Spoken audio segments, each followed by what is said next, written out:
The Oklahoma Centennial Rodeo Opry, where tomorrow's stars are coming out tonight. This story is called Petey the Snake. Petey was a snake, only so big. I didn't have time to rehearse this. Petey lived in a pit with his mother. And one day Petey was hissing in the pit when his mother said, "Petey, don't hiss in the pit." She said, "Go outside the pit to hiss." So Petey went outside of the pit to hiss. And Petey was hissing all around when he finally went over and hissed in the pit.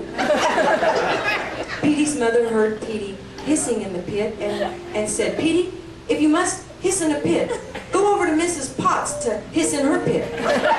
Well, Petey went over to Mrs. Potts to hiss in her pit, but Mrs. Potts wasn't home, so he hissed in her pit anyway.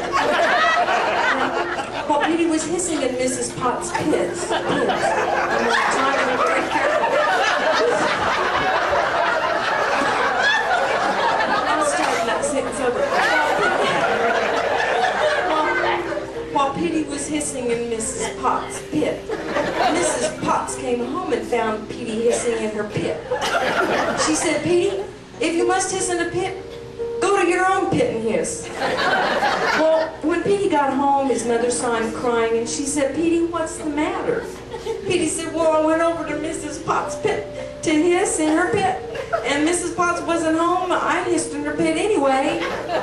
When Mrs. Potts came home, she found me hissing in her pit. She said, 'Petey, if you must hiss in a pit, go to your own pit and hiss. Don't hiss in my pit.'" Well, this made Petey's mother very angry, and she said, "Why, that mean old lady? I knew Mrs. Potts when she didn't have a pit to hiss in."